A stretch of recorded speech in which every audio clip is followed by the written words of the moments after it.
इस चैप्टर का सबसे लास्ट टॉपिक डिस्कस करने वाले हैं हम लोग। टॉपिक का नाम है what is a fair trial. Fair trial का मतलब होता है कि जो कोर्ट में सुनवाई होता है वो बिल्कुल सही तरीके से होना चाहिए। फेयर ट्रायल का मतलब हो गया क्या, कि जो कोर्ट में सुनवाई होता है जज के सामने वो क्या होना चाहिए, बिल्कुल सही तरीके से होना चाहिए। ऐसा नहीं कि जज साहब के सामने कुछ गलत सबूत पेश किया जा रहा हो, गलत गवाह पेश किया जा रहा हो। यदि ऐसा हो रहा है तो उसको हम लोग फेयर ट्रायल नहीं कहेंगे। और ये सब कुछ बढ़िया तरीके से हो रहा है तो फिर वो हमारा फेयर ट्रायल कहलाएगा, ठीक ना। तो क्या होता है फेयर ट्रायल, थोड़ा सा उसी के बारे में बात करेंगे हम लोग। देखो, for a trial to be fair several different procedures have to be observe. मतलब यदि आप चाहते हैं कि जो कोर्ट का काम जो होता है सुनवाई करना, सजा देना किसी को, जज का जो काम होता है, ये सब चीज़ों में बहुत सारी चीज़ें मिले हुए हैं। मतलब ऐसा नहीं है कि बस जज साहब के सामने आप गवाह कुछ भी पेश कर दीजिएगा काम चल जाएगा, ऐसा नहीं होता है। उसमें जो भी आप गवाह पेश करिएगा जज उसको बहुत तरीके से उलट पुलट के पहले देखता है, जांच पड़ताल करता है, क्योंकि भाई किसी के जीवन का सवाल है ना। मान लीजिए एक बार यदि जज साहब का कलम चल गया तो किसी को 20 साल का सजा हो सकता है और किसी को ज़िंदगी भर के लिए रिहाई मिल सकता है ना। तो जज साहब के सामने केवल सबूत पेश करना बड़ी बात नहीं है, सही सबूत पेश करने की नहीं, ये बड़ी बात है ना। तो बहुत सारी चीज़ें हैं जो कि एक सही सुनवाई में, मतलब कि एक सही तरीके से कोर्ट में काम चले, बहुत सारी चीज़ें उसमें काम करती हैं।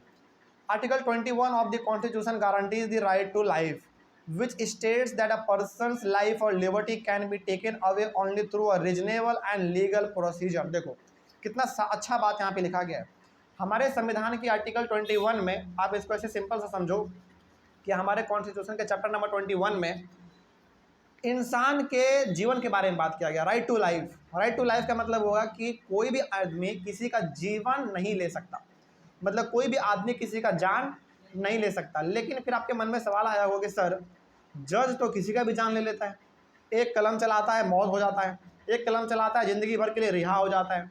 तो यहाँ पे एक नया बात आपको हम बताना चाहेंगे कि आर्टिकल 21 में ये लिखा हुआ है कि कोई भी आदमी किसी का जान नहीं ले सकता, लेकिन ये परमिशन केवल किसके पास है, कोर्ट के पास है, जज के पास है। और ऐसा नहीं कि जज का पर्सनल दुश्मनी था किसी से, फांसी का सज़ा लिख दिया, ऐसा नहीं होता है। पूरा का पूरा एक प्रोसीजर होता है। आदमी सही में यदि दोषी है, सही में क्राइम किया है, भयंकर क्राइम किया है, तभी जाकर उसको फांसी मिलता है। और ध्यान रहे हमारे इंडिया में बहुत कोशिश किया जाता है कि आदमी को फांसी का सज़ा ना मिले। क्यों? क्योंकि जीने का अधिकार सबके पास है, भले ही वो क्राइम किया है, चाहे वो क्राइम जानबूझ के किया हो या फिर गलती से हो गया हो। तो हमारे भारत का नियम कानून इतना बढ़िया है कि इसमें पूरा कोशिश किया जाता है कि आदमी को फांसी का सज़ा ना दिया जाए, बहुत कोशिश किया जाता है। लेकिन यदि गंभीर अपराध है तब फिर बहुत रेयर केस में ऐसा होता है, बहुत रेयर केस में तब जाकर आदमी को फांसी का सज़ा मिलता है।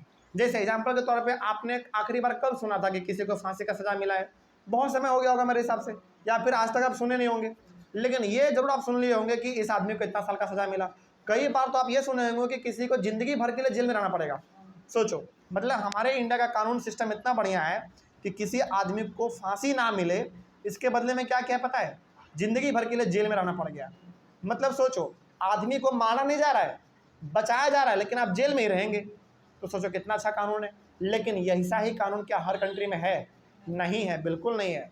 वहाँ पे यदि आप क्राइम करेंगे ना, या तो जीवन या तो मौत का बात होता है, सिंपल सा।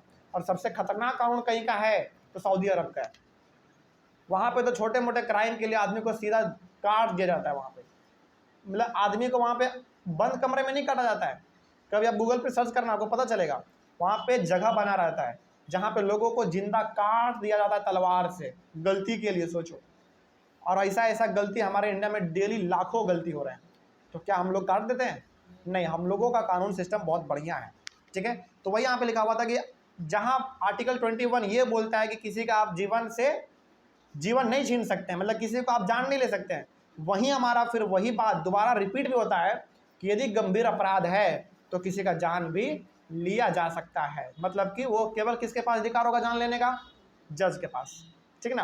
और जज जाके गला नहीं दबाता है, जज साहब केवल बोलते हैं, लिख देते हैं। गला दबाने का काम जल्लाद का होता है, जो फांसी देने का काम करता है, ठीक है ना। खैर आगे बढ़ते हैं। तो ये, लेकिन ये सब बहुत ही प्रोसीजर के साथ होता है, सबके साथ सामने होता है। ऐसा नहीं कि बंद कमरे में कुछ भी किया जा रहा है, ऐसा नहीं, सबके सामने होता है, ठीक है। अब देखो ये चीज़ सबके सामने हो रहा है, रिकॉर्ड भी हो रहा है, रिटर्न रूप में भी है, तो बताओ क्या इसको हम लोग फेयर ट्रायल नहीं बोलेंगे? बिल्कुल बोलेंगे, ठीक ना। आगे, for a trial to be fair trial must be held in an open court. मतलब यदि आप चाहते हैं कि सही से सब काम हो तो ये काम कहाँ होना चाहिए? सुनवाई का ओपन कोर्ट में होना चाहिए। ओपन कोर्ट का मतलब हो गया कि वहाँ पे आम आदमी को भी आने का मौका मिले, तो हमारा कोर्ट में होता है। जब भी कोई कोर्ट का सुनवाई होता है तो आप जा सकते हैं, सुन सकते हैं कि कोर्ट का सुनवाई कैसे होता है, कैसे सजा मिलता है, लोग वहाँ पे बैठे रहते हैं।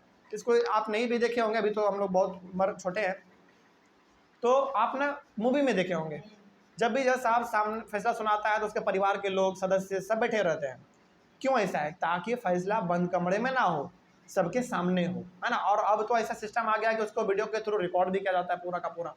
मतलब कोई भी क्राइम अब जब होता है तो जज साहब जब फैसला सुनाते हैं तो कोर्ट में कैमरा पहले से प्रोड्यूस मतलब रहता है, वहाँ पे पहले से कैमरा रहता है और कैमरामैन भी रहता है, और ये सब सरकारी आदमी होता है जो कि सारे चीज़ों को रिकॉर्ड करता है, ताकि आने वाले समय में कभी इस चीज़ को खोलना पड़े, देखना पड़े कि इस आदमी का केस कैसे सुनाया गया था, तो उसको देखा जा सके। तो बहुत अच्छा सिस्टम हमारे देश का है।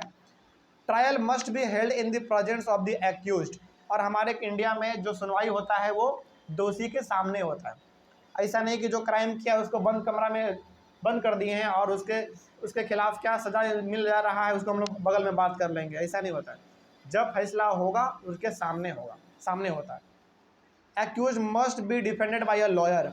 और हाँ, हमारे इंडिया में ये तक भी अधिकार है कि जिसने क्राइम किया है वो भी एक लॉयर हायर कर सकता है अपने आप को बचाने के लिए। सोचो तो कितना अच्छा कानून हमारे यहाँ का। मतलब आप क्राइम किए हैं, इसके बावजूद आपको अधिकार है कि आप अपने बचाव के लिए लॉयर हायर कर सकते हैं जो आपका केस लड़ेगा। सोचो, अलग अलग कंट्री में ऐसा नहीं है, मतलब बहुत कंट्री में ऐसा नहीं है। बहुत सारे कंट्री में है जहाँ पे आप लॉयर को हायर कर सकते हैं, लेकिन सऊदी अरबिया जैसे कंट्री में ऐसा कुछ नहीं है। आप क्राइम किए हैं, सीधा आपको जान से मार दिया जाएगा, गला काट दिया जाएगा, ऐसा होता है वहाँ पे, ठीक है। आगे उसके बाद है lawyer must be given an opportunity to cross examine all the prosecution witnesses. तो लॉयर का काम ये होता है कि जितने भी सबूत गवाह है, ऐसा नहीं कि कुछ भी जाके जज साहब के सामने पेश कर दे रहे हैं कि जज साहब ये सबूत है, ये गवाह नहीं, उसको भी सही गवाह सही सबूत ही पेश करना होता है। क्योंकि यदि वो गलत सबूत गवाह ऐसे पेश करेगा तो उसके कैरियर के ऊपर भी क्या आ जाएगा? खतरा आ जाएगा। जज साहब सीधा बोल देंगे कि ये आदमी ठीक नहीं है, ये लॉयर के लायक नहीं है, कि लॉयर, क्योंकि देखो लॉयर का काम क्या होता है? लॉयर का बेसिकली काम ये है कि आपको निष्पक्ष रहना है, जो सही है, जो गलत है सो गलत है। अब आप जज साहब के क्या जज साहब को खिलौना है क्या? कोई आम आदमी है कि कुछ भी आप उसके सामने आप पेश कर दे रहे हैं? नहीं, बिल्कुल नहीं, बहुत पावरफुल आदमी है, उसको ऐसा नहीं कि कुछ भी जाके पेश कर दे रहे हैं। जो भी आप पेश कर रहे हैं पहले उसको बार बार एग्जामिन करो, क्रॉस एग्जामिन बोलते हैं हम लोग इसको, मतलब बार बार चेक करो कि जज साहब के सामने दिए चीज़ हम पेश करेंगे तो उसके दिमाग को कोई असर ना पहुँचेगी, ठेस ना पहुँचेगी, जज साहब हमको ही बोल दे कि गलत सबूत है, गलत गवाह है। तो बहुत इसके पीछे का ध्यान रखना पड़ता है। द जज must be decided that matter only on the basis of the evidence. जज साहब केवल और केवल फैसला सबूतों और गवाहों के बदौलत ही वो फैसला सुनाते हैं। अब जैसे मान लो, इमेजिन करो कि जज साहब उस आदमी को जानता है जिसने क्राइम किया है, और जज साहब के नज़र में उस आदमी का इमेज बहुत अच्छा है, मान लो, मतलब जज साहब उस आदमी को पर्सनली जानता है कि आदमी बड़ा बढ़िया है, बहुत बढ़िया, मतलब वो क्राइम कर ही नहीं सकता ऐसा जज को लगता है, लेकिन सारा सबूत सारा गवाह ये बोल रहा है कि आदमी क्राइम किया है, तो जज साहब का यहाँ पे एक नहीं चलेगा, उसको सजा देना पड़ेगा। तो यहाँ पे इमोशन काम नहीं करता, यहाँ पे क्या काम करता है? सबूत, गवाह, ये सब काम करता है, ठीक है। आगे कौन? नहीं, कुछ मदद नहीं। जैसे मान लीजिए कि जज साहब का कोई ऐसा आदमी है जो कि बहुत अच्छा आदमी है, और जज को पूरा यकीन था कि ये आदमी क्राइम तो कर ही नहीं सकता, तो क्या लगता है आपको कि जज साहब उसका मदद करेंगे? नहीं, जज का काम ये नहीं है। जज का काम ये है कि जो सबूत, जो गवाह उसके सामने पेश किया गया है, उसी को बार बार खंगाल के देख सकता है बस। ऐसा नहीं कि उसका जज का अपना आदमी था, जान पहचान था तो जान बचा देगा, ऐसा नहीं होता है। क्योंकि जब ऐसा हो गया तो इंडिया के कानून सिस्टम पे सवाल उठ जाएगा, समझ रहे हैं? बहुत खतरनाक सिचुएशन हो जाएगा फिर। आगे, the constitution and the law both state that all the person should carry out their roles in a proper manner. तो हमारा संविधान साफ साफ ये कहता है कि हर आदमी के पास, चाहे वो आदमी क्राइम किया हो या ना किया हो, सबके पास अधिकार है कि उसके साथ सही तरीके से फैसला सुनाया जाए। जो सही है और जो गलत है सो गलत है, ठीक है। ऐसा नहीं कि पहले से मन बना लिए हैं कि यही क्राइम किया होगा, पक्का हमको लग रहा है, नहीं, आपके लगने से नहीं होने वाला यहाँ पे कुछ। जो चीज़ होगा वो सबूतों की वजह से होगा, ठीक है। आगे तो चाह के भी जज साहब अपने मन का मर्जी कुछ नहीं कर सकते हैं, उनको सबूतों और गवाहों के बदौलत ही सब कुछ फैसला सुनाना पड़ता है। उसके बाद है every citizen irrespective of their caste, gender, religion and ideological backgrounds get a fair trial when accused. तो चाहे वो आदमी कोई भी हो, उसका जाति कुछ भी हो, मेल है, फीमेल है, हिंदू है, मुस्लिम, सिख, ईसाई, जैन, बुद्ध, कोई भी धर्म का हो, किसी भी प्रकार का विचार हो, कहीं से भी बिलोंग करता हो, हर आदमी के पास अधिकार है कि उसको सही से फैसला सुनाया जाए। मतलब कि जो उसके खिलाफ केस चल रहा है उस केस को सही से देखा जाए, सही से उसके ऊपर बात किया जाए, ये सबके पास अधिकार होता है। और ये पूरी तरीके से बात कौन जानता है भाई? जज भी जानते हैं, लॉयर भी जानते हैं। इसलिए अच्छा आदमी का हवा टाइट हो जाता है जज के सामने। जज साहब के सामने अच्छा आदमी का बोलती बंद हो जाता है, क्योंकि उसको पता है थोड़ा बहुत भी यदि उल्टा पुल्टा कुछ किए कोर्ट में तो भले हम निर्दोष हैं, लेकिन कोर्ट के मामले में इतना भयंकर सजा सुना देगा जज साहब, तो दिक्कत हो जाएगा फिर। मतलब कई बार क्या होता है ना कि मान लीजिए आप जज के ऊपर चिल्ला दिए, वो मूवी में दिखाता है ना कि आदमी जज के ऊपर चिल्ला देता है। हाँ, जज के सामने यदि तुम चिल्ला दिए ना, तुम्हारा क्या हाल होगा ये केवल तुम ही जान सकते हो। भयंकर मामूली आदमी नहीं होता है जज, बहुत पावरफुल आदमी होता है वो जज साहब। मतलब जज के सामने IAS, IPS, DM, CM, PM किसी का नहीं चलता है। एकदम चुपचाप रहो खड़ा, एकदम चुपचाप खड़ा रहो। वहाँ से एक बार फैसला मिलने के बाद तुम जो कर लो वो अलग बात है, लेकिन कोर्ट के सामने हो तो एकदम भीगी बिल्ली बन के रहो। ऐसा होता है वहाँ पर, बहुत पावर होता है इनके पास, ठीक है। मतलब वहाँ का भगवान होता है कोर्ट का, ये जो एक बार बोल दिया वो हो गया, बात खत्म।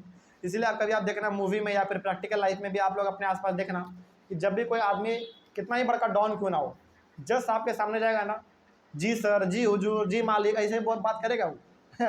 कोई ज़बरदस्ती नहीं, कोई ऊंचा आवाज़ नहीं, एकदम नॉर्मल तरीके से बात करता है। खैर आगे बढ़ते हैं। The rule of law which says that every one is equal before the law. तो हमारे इंडिया का जो कानून है वो ये कहता है कि कानून के नज़र में सब कोई क्या है, बराबर है। जो क्राइम किया है वो भी और जो क्राइम नहीं किया है वो भी, सब कोई बराबर है। सबको अच्छा से फैसला मिले, अच्छा न्याय मिले, सबके पास ये अधिकार है, ठीक है।